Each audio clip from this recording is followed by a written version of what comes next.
সামনের দিনগুলোতে কি আরো ভয়াবহ কোনো কিছু অপেক্ষা করছে? কয়েকজন নিহত হয়েছেন এরকম শোনা যাচ্ছে।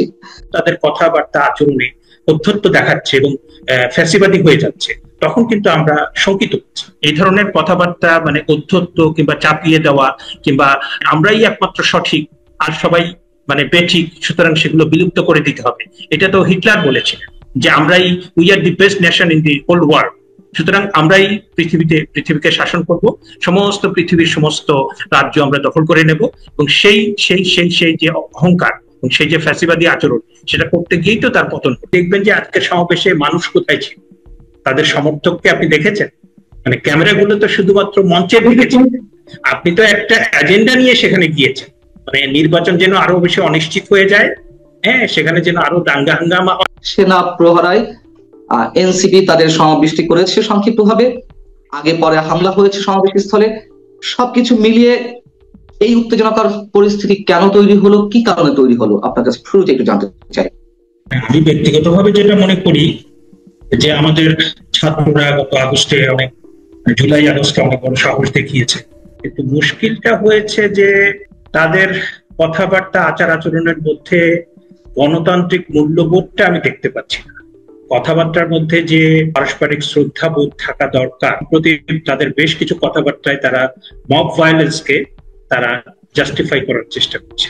আপনি যদি বলতে থাকেন যে হ্যাঁ মুজিববাদের কবর দিয়ে দিব, আপনি তো কোনো একটা বাদ কিংবা কোনো একটা আদর্শ, সেটাকে তো কবর দেওয়ার কথা বলতে পারেন।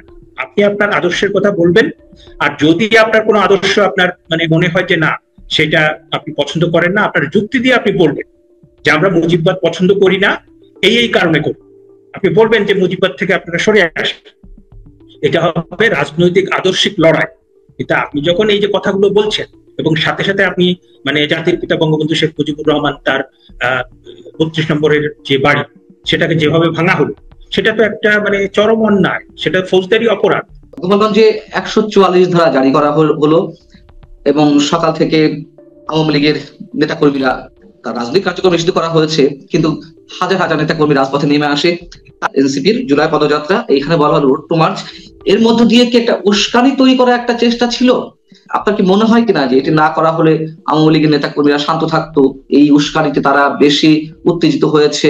এবং শোনা যাচ্ছে, কোনো গণমাধ্যমে আসেনি, যে কয়েকজন নিহত হয়েছেন এরকম শোনা যাচ্ছে এবং 144 ধারা জারি করা হয়েছে।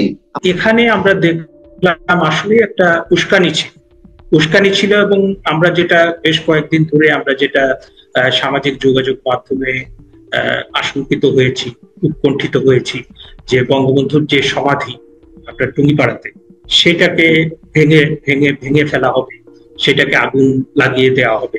নানান ধরনের গুঞ্জন শোনা যাচ্ছে, যেমন আপনি বলছিলেন যে বঙ্গবন্ধুর সমাধির স্থলে একটা আক্রমণ হতে পারে, সেই ধরনের গুঞ্জন তো গত কয়েক মাস ধরেই শোনা যাচ্ছে।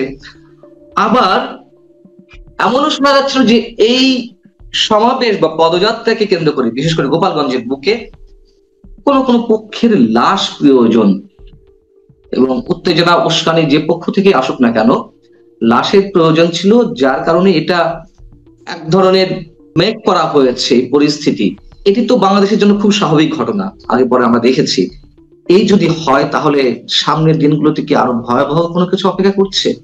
তাদের আসল যে মানে অন্তর্বর্তী সরকারের যে আসল কাজ, সেইটাকে ফেলে তারা তাদের হিডেন এজেন্ডা, যেটা মনে হচ্ছে আমাদের কাছে যে বর্তমান যে অন্তর্বর্তীকালীন সরকার, তারা মূল সমর্থনটা পাচ্ছেন আপনার মুক্তিযুদ্ধ বিরোধী শক্তি এবং উগ্রবাদী ধর্মপন্থীদের কাছ থেকে, এবং এই সমর্থনটা নিয়ে তারা এখানে মেইন স্ট্রিমের যে রাজনৈতিক দলগুলো, সেই দলগুলোকে নির্মূল করে তারা বিদেশি এজেন্ডা বাস্তবায়ন করতে চান, তারা নির্বাচনকে অনিশ্চিত করে দিতে চান এবং তারা মানে এইখানে একটা নৈরাজ্য তৈরি করতে চান।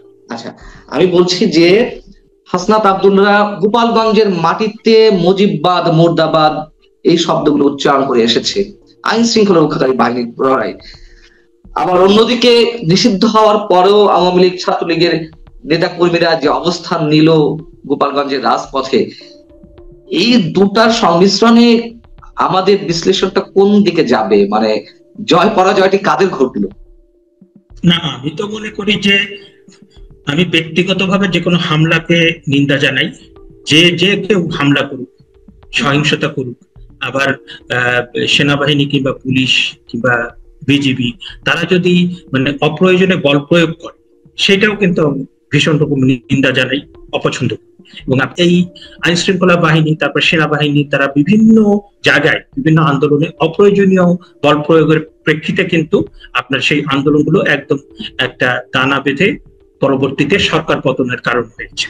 এখন আপনি যে কথাটা বললেন যে মুজিববাদ মুর্দাবাদ, জিয়াবাদ মুর্দাবাদ, এইটার দুটো দিক, যে আপনি মুজিববাদ যদি শক্তিশালী হয়, জনগণ যদি সেটা গ্রহণ করে, তাহলে সেটা টিকে থাকবে। জিয়াবাদ যদি আপনার তার ভেতরে যদি সার পদার্থ থাকে, সেটা যদি জনগণ গ্রহণ করে, তাহলে সেটা টিকে থাকবে। আপনি হুমকি দিয়ে, আপনি জবরদস্তি করে সেটাকে তো আপনি বন্ধ করতে পারবেন না। এবং আপনি যখন সেটা করছেন, আপনি তো ফ্যাসিবাদী আচরণ করছেন। এবং এইটার একটা দিক হচ্ছে যে আদর্শের শক্তি, আর একটা হচ্ছে জনগণের গ্রহণ করছে কিনা।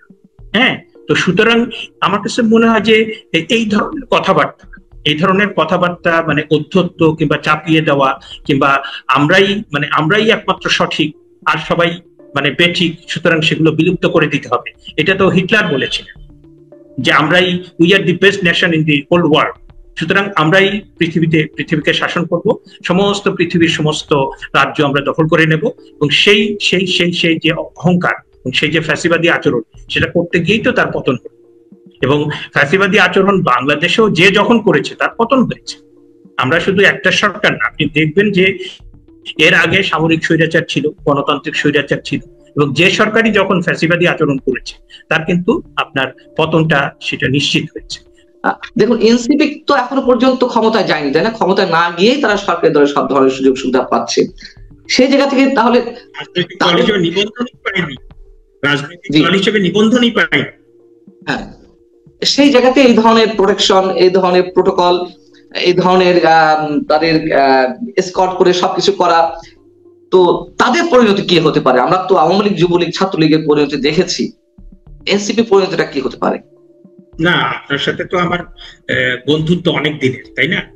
আপনার সাথে আমার জানাশোনা অনেক দিনের, এবং এর আগের যে মানে সময়ে আওয়ামী লীগের শাসনামলে নানা রকম মানে বাড়াবাড়ি হয়েছে, নানা রকম এমন কিছু হয়েছে যেটা মানে মর্মাহত করেছে আমাদেরকে, আমরা আশাহত হয়েছি।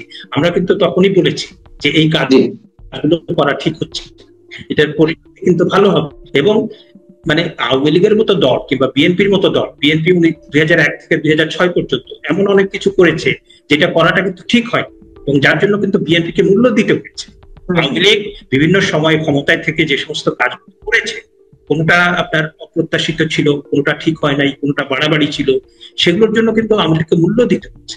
আর আওয়ামী লীগ এবং বিএনপি যেখানে 40% করে আপনার ভোট আছে, 30 থেকে 40%, তাদেরই যেভাবে মূল্য দিতে হয়। আর এদের তো মানে এরা তো রাজনৈতিক দল হিসেবে দাঁড়াই না। আপনি সবেমাত্র শুরু করেছেন এবং সেটা শুরুটা পদযাত্রা হচ্ছে, এবং আপনি দেখবেন যে আজকের সমাবেশে মানুষ কোথায় ছিল, তাদের সমর্থককে আপনি দেখেছেন? মানে ক্যামেরাগুলো তো শুধুমাত্র মঞ্চের দিকে ছিল।